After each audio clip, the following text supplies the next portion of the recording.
So the chip and run, one of the most useful but underused shots that you can play in golf. A shot that if you can master, get in.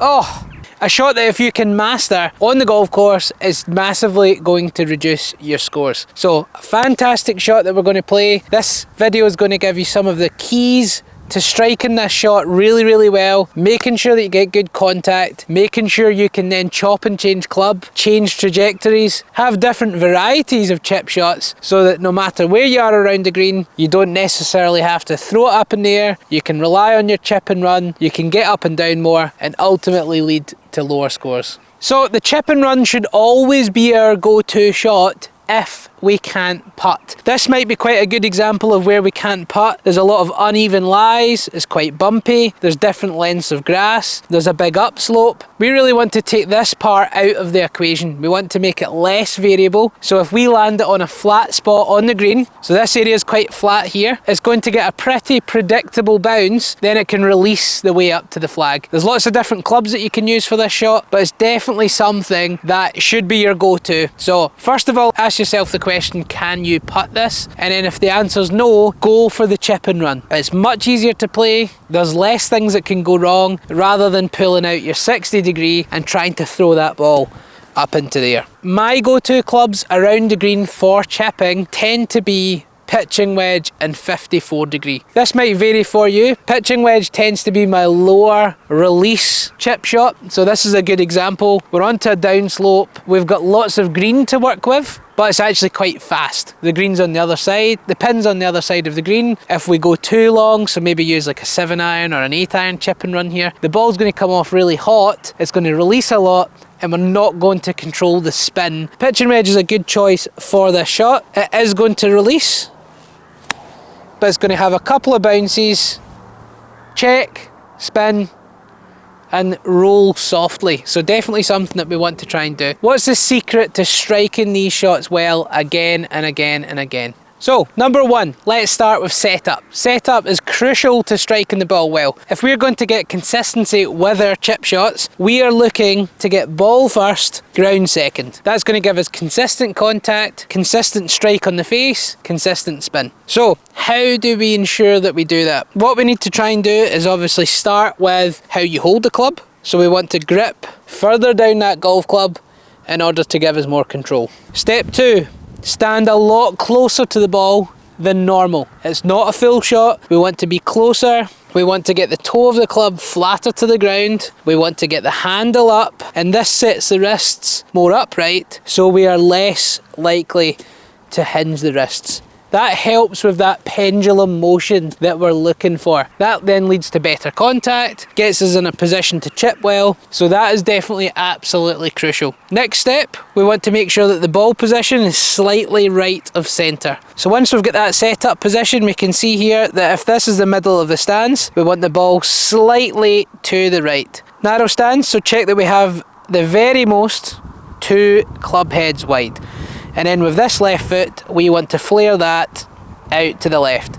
Just because we want a little bit of rotation through towards the target, and that is going to help us do that. So we're close, we're down the grip, the ball goes right of centre, the weight starts on the left leg.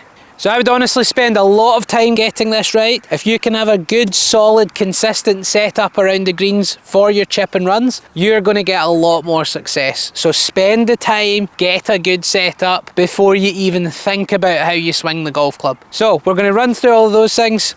We'll see these in order on the side of the screen. Down the grip, close to the ball. Ball right of centre, left foot flared.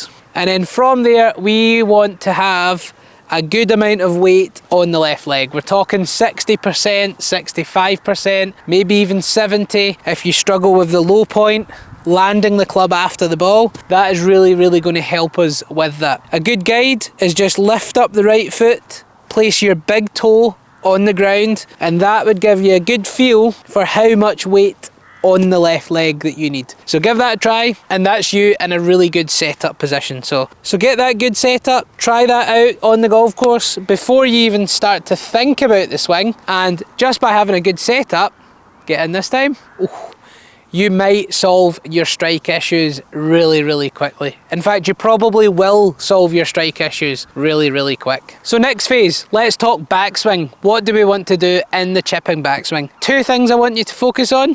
One is if you're going to move anywhere, you're moving left. You're putting pressure. You start with the pressure on the left side, but you're going to put more pressure on the left side. That's going to help you land the club on the correct spot on the ground. And the second thing is to try and keep the club head in front of the hands. We don't want the club going way on the inside. That would get the club too shallow. That would stop you landing the club in the right spot. You're probably going to hit the ground before the ball. So that is something that can get you in trouble. And you see a lot of golfers struggle with that in their chip shots. So try and keep that club head in front of the hands whilst moving the weight to the left. So the good setup, weight to the left, and then a nice solid contact with ball first as a result of doing that. Club head in front, not club head behind. We don't want this. That's going to cause this. And albeit, yes, that's okay, but it's firm ground and a fast green. If we put a soggy lie there, that is going to be right there with the next one. And we don't want that to happen. And finally, let's talk the downswing, the release. What should we do next in order to chip the ball well? So first of all, obviously we've got that weight left. We don't want to release the club head past the hands for this shot. If there was a race, we want the grip to beat the club head. So it's going to lean forward, and in terms of release, we want the grip end to point towards your left hip. We don't want to be too high with the club head. We don't want to be too wristy. We want that handle leading as we turn the body. We don't just push that out in front. That would lead to a lot of heel strikes. We need to lean the shaft forward as we rotate the body towards the target. A really nice training aid, I've got the chipping stick, which is from Final Putt. One of my favourite training aids to give people this feeling. You can use an alignment stick. You can use an alignment stick, but I really like this to give you the feeling that if you were to release early, this stick would hit you on the side. If you have a good release pattern, that stick doesn't touch you on the left hand side. So here to there. Chest faces the target, butt end of the golf club points towards the left pocket. The grip beats the club head in that race. And from there we get lovely contact, spin control and consistent striking. So again, we're going from here through to there, doesn't touch the side, and we're in a good finish with a low club head.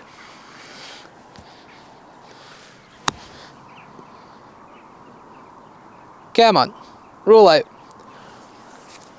So that's the technique. I would spend most of your time on setup. Backswing, couple of fundamentals that we're thinking about, and then downswing. Some nice simple things that you can focus on that are going to give you so much more consistency in terms of strike. Distance control will then improve, shot selection will improve, confidence will improve, and so will your scores. If you're looking for one of these, check out the description link below. This is from Final Putt, and you can use it for lots of different things. But fantastic training aid, and probably my favourite, or one of my favourite for chip shots. Then from there we can start to add some variability. You get that shot, you get that technique, then you can start to mess about with different clubs when you have different scenarios around the green. So here is a scenario where I'm using the exact same technique, same setup, same backswing, just using a lot more loft. We've got 58 degrees for this one. 58, use your 60. You can use a sand wedge, 56 degree. Because we've got the bunker to come over, we land on a downslope and then it's going to release quite fast. It's onto a downslope, it's the summer, the greens are pretty quick. We need to get a high landing angle and as much spin as we can in this scenario. Adopting the same principles as before, we want to do the same setup. The only difference is we're using 58 degrees of loft. Play that shot the exact same way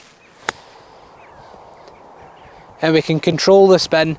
A little bit long on that one, but you're definitely going to control the launch, control the spin, maybe clean the grooves for the next one to get a little bit more spin, but there's no need to play a really high pitch shot. The success rate on that is going to be a lot smaller. The success rate on a shot like this is going to be a lot higher. So similar shot, different club. I've landed it in a nice spot. That's going to release down to the flag.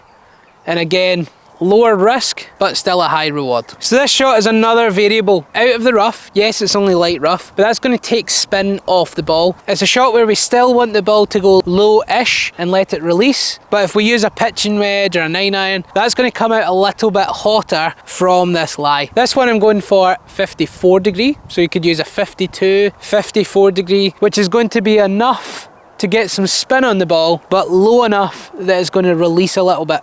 We're not far away, we don't want it to come out really hot, but we do want it to release up to that pin rather than throwing it up in the air unnecessarily. We can see there's a big drop off here, so low and release, read it like a putt, but still using something like a sand wedge. So 52, 54, slightly less than a sand wedge. And really looking to land this just short of the green. That should then chase its way from left to right towards the pin with the exact same setup again. And it's landed front edge, released on, maybe not as much as we would like, but it's under control. Long of the pin, right of the pin in this scenario is going to get you in a little bit of trouble. So let's go again. Maybe put it slightly back in the stance for this shot, just so it gets a little bit more release. But we definitely need to err.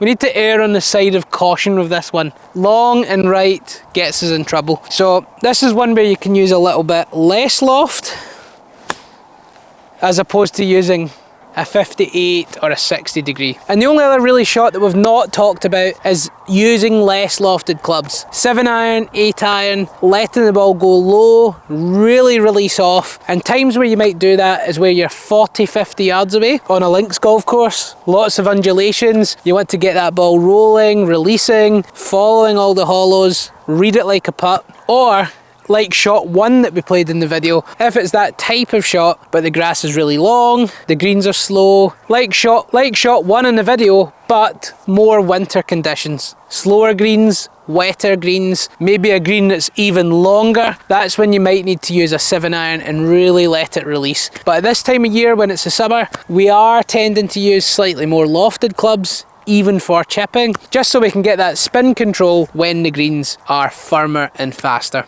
So try out all these things, focus big time on your setup, get a really solid setup, all of those things to get a super consistent contact, then distance control, variability, the amount of tools that you have for chipping are just going to get more and more, and the scores are going to come down. As always, if you've enjoyed this video, please do click that like button, check out the description link for the chipping stick and for some freebies in return. One of the main ones that we have, if you check this part of the video here, we have a free online golf lesson with me. All you need to do, click the link below, send some swings via the Skillest app, and from there I will get some analysis and some feedback to you very, very quickly. From there we'll get some pointers on how you can play better golf, and you can send any golf swings, golf shots you like, and let's work on making you even better. Check those links out, there's some other freebies down below as well, and see you next week on the channel for another video. Before getting to the next tip, if you could very kindly click that subscribe button. We are trying to reach and help as many golfers as we possibly can, and if you can subscribe to the channel, that makes this goal so much easier. So please do consider subscribing to the channel. 2 weekly videos all year long,